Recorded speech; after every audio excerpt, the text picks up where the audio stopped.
Hey, hi guys. My name is Nitansh Nagpal, and I work as a software engineer at Velotio Technologies. My expertise includes multimedia applications, audio codecs, and embedded software. We are going to look at the audio codec porting techniques on an embedded system. We will understand the techniques and insights of audio codec porting on ARM architecture, as this is one of the most used in embedded system. Let's understand the points that I'm going to cover in this video. The process of effectively porting an audio codec onto an embedded platform will be explained. This will shed lights on the difficulties involved in seamlessly adapting audio codecs for optimal performance. Challenges encountered during the porting process will be discussed, and strategies to overcome these challenges will be explored, offering valuable insights into addressing common roadblocks. The utilization of hardware acceleration to enhance the speed and overall performance of audio codecs will be a focal point of our discussion, illustrating how leveraging hardware resources can result in significant improvement. The video will culminate with the exploration of codec benchmarking, a virtual aspect of the optimization process. We will delve into the metrics and techniques used to assess codec performance, providing a clear picture of the areas requiring further refinement. So let's get started.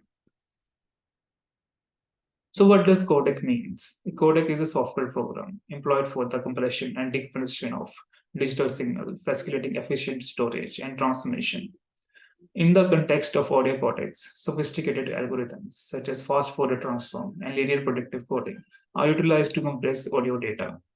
Embedded systems, on the other hand, are specialized systems tailored to specific applications, integrating both hardware and software components. They find extensive application in multimedia context, with devices like music player, smartphones, and television serving as the prime example of embedded systems where audio codecs play a crucial role. Before delving into detailed exposition of codec porting, it is pertinent to present an audio coder block diagram and introduce the hardware modules employed by the codec within an embedded platform. As you can see in this figure, this is the block diagram of an audio encoder. It serves the purpose of converting uncompressed audio into a compressed format. The process unfolds as follows. Initially, pulse chord modulation audio is introduced into a time to frequency mapping block, which is responsible for the transmission of time domain audio signal into the frequency domain. Subsequently, the frequency domain signals is routed to the allocation and coding block, where quantization occurs and statistical coding is applied to eliminate redundant information within the frequency domain. Concurrently, the time domain PCM signals is directed to a psychoacoustics model, which provides instruction to the allocation and coding block. These instructions include allocating fewer bits to audio frequencies that fall outside the range of human auditory perception and removing unnecessary information that is not relevant to the human ear. These strategic optimizations allow for efficient audio compression. Finally, the compressed audio is passed to the bitstream formatting block, which carefully structures the audio frame, including the addition of essential header and footer information. The result is finally encoded or compressed audio output. The illustration underscores the complicated nature of audio codec, which involves a multitude of digital signal processing algorithms and mathematical operations to achieve their functionality. As you can see in this figure, we observe the components of typical embedded audio system. This configuration encompasses several integral elements, including a microphone for audio input, headphones, and speakers for audio output, wireless connectivity via Wi-Fi, Bluetooth, user interaction interface through a display button, and flash memory for the storage of audio data. The central focal point of the system, as evident in the diagram, is an embedded processor. The processor is equipped with ARM core, a new SIMD engine, a digital signal processor, and a floating point unit, and a cache. The ARM core incorporates a register bank, arithmetic logic unit, barrel shifter, control unit. The neon SIMD engines adapt concurrently, executing the same operation on multiple data operands, while the DSP units excels in rapidly processing multiple instructions. The floating point unit specializes in operation involving floating point number. Additionally, the diagram features various peripheral components such as analog to digital converters, timers, and I2S interface. The ADC serves the purpose of converting analog signal into a digital format, facilitating subsequent computational tasks within the processor. Timer functions such as counters, delays, or alarms, enhancing the system temporal capabilities. The I2S interface is a serial bus interface that enables the seamless exchange of digital audio data among distinct hardware units within the embedded system. Furthermore, it is noteworthy that most embedded systems operate in conjunction with an operating system which effectively leverages and manages these hardware units and resources for optimal system functionality. Let's talk about what porting means. Porting audio codecs means integrating codec source code in existing firmware of embedded software.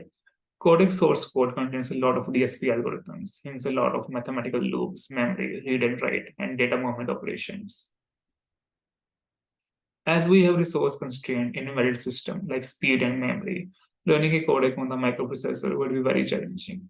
We need to tweak the codec to leverage platform-specific units such as TSP, SIMD. We need to optimize the codec in terms of its performance so that it can run seamlessly on an embedded platform. Each processor has different hardware units present in them. For example, some contains Neon and VFP, while some other contains CRC, TLS, SHA, etc. Also, due to different architecture, they might have some different instruction set. Because of this, they will have different toolchains. I'll discuss more about a toolchain in further slide. Now that you know about porting, I would like to discuss the challenges that we face in porting audio codec to an embedded system. As we all know, embedded processors have less computing power than general purpose processors. Therefore, we need to utilize the resources efficiently.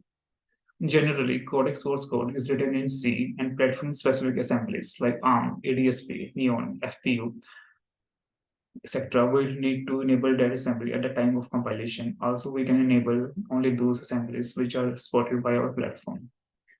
As embedded system already have less computing power, not leveraging those assemblies will increase the load on the CPU and poor performance will be observed by the user.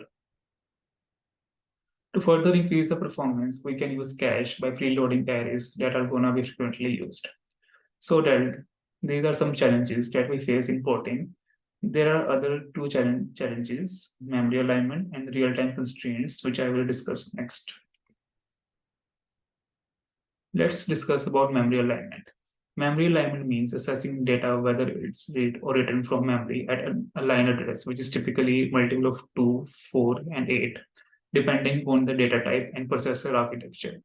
Accessing memory at an unaligned address would cause the processor to have multiple fetch-write cycles instead of one cycle, which will introduce unnecessary latency. Also, some processor and operating system does not allow accessing memory at an unaligned address. However, some operating systems allow this setting to be changed by changing the configuration in the alignment config file. Also, SIMD instructions require data operations at aligned address. In conclusion, data should be stored at aligned address so that codec would not face any additional latency by accessing data at an unaligned address. As codec source code has a lot of memory read, write, and data movement instructions.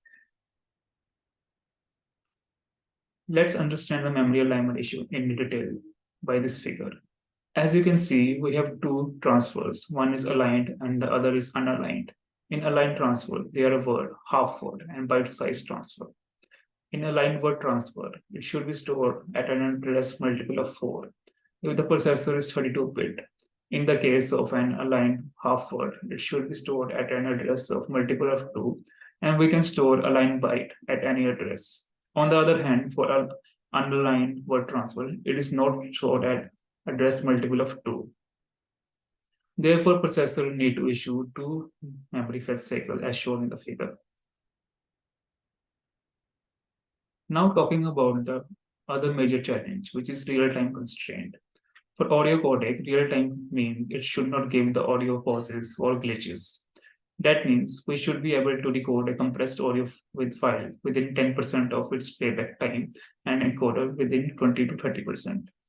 To enhance the performance of the codec, we should use fixed point arithmetic in our code as it is faster than floating point software emulation, and the results are in real time. Although floating point operations give better precision if the audio is of high quality, and we don't want to lose any information, then we should use floating point operation, but it is slower than the fixed point. So in short, it is a trade-off between performance and audio quality. We can enhance the performance more by statically allocating memory for lookup tables like sine, cos.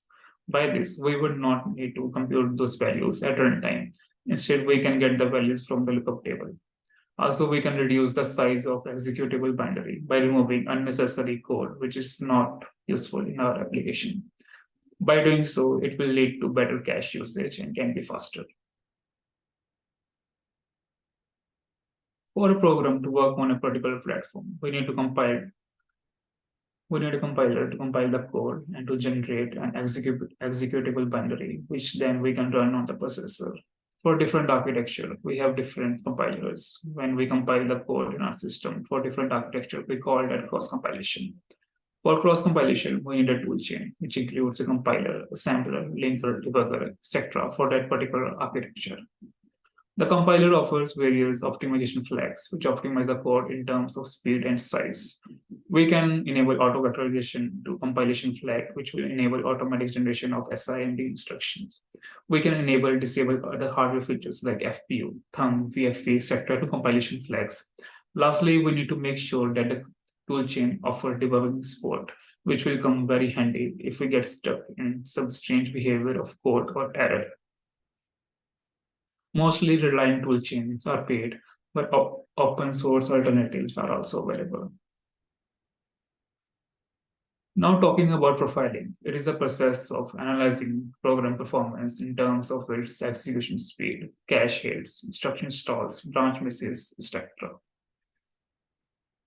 We do profiling to better understand where the bottleneck is, why our code is working slow, and why it is not showing real-time behavior.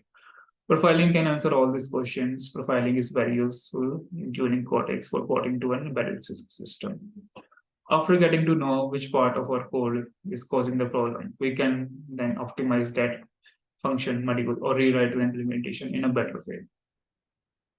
GPro, Perf, Valgrind are some of the profiling tools. There are other profiling tools as well. We can provide our code either in the host system or in our target system. And we can get a basic idea about performance by running these tools in the host system. However, that will not give exact details because it's running on the host and it's of different architecture, as different platforms have different processors, means computing power and speed. Therefore, profiling will give different results on different processors. Also, while interpreting profiling, we should average it out over all the audio frames as the operating system runs other program too, which would affect the profiling results. So we should average it out for accurate results. We should also look at CPU usage as well, which will give you idea about other programs running concurrently. Lastly, thank you for giving your time and watching this video.